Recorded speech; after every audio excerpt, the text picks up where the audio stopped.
Would like to, with that, yield 5 minutes to the gentleman from Florida, Mr. Posey. Gentleman from Florida is recognized. I thank the gentleman from Ohio for yielding. Mr. Speaker, I rise today in support of the rule and the underlying legislation. Despite some of the comments we've heard from across the aisle this morning, I remember my first 2 years, my first term here, not one time was I allowed to even file a single amendment to a single bill here. All the rules were closed, and it was run like a king would run a kingdom, not a democratic republic. Here today, I think the other side's already filed 7 amendments on one of these bills. That's 7 times more than I ever got to dream about filing when you ran this place. Another great thing about this bill, you actually get to read it before we pass it. We've done all our bills like that since we've taken control. You actually get to read the bills before they're passed. When y'all were in the majority, we had to pass them before you read them. I think you remember the famous quote. And the only grab bag I see here, you refer to this as a grab bag, the only grab bag I see is the litany of totally unrelated subjects rattled off as if they somehow related to this bill. I mean, that doesn't pass the straight face test. Now to the bill. I'd like to thank the Majority Leader, Kevin McCarthy, and Chairman Lamar Smith for their hard work on this Space Act. The Space Act will help ensure American leadership in space, facilitating the growth and stability of the commercial space industry. This is an important, historic, and exciting piece of legislation.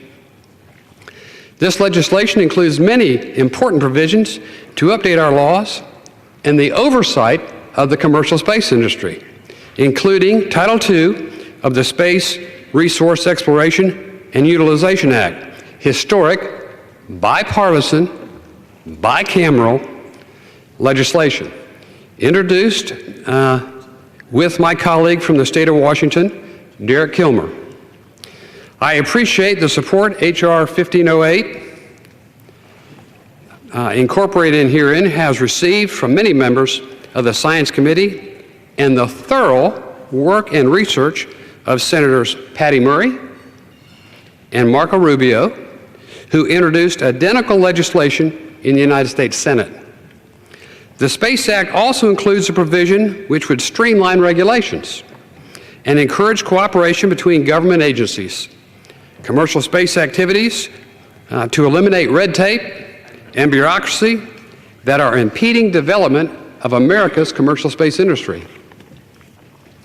The Florida Aviation Administration, the Department of Defense, the National Aeronautics and Space Administration, and other agencies are all involved in overseeing many commercial space launches.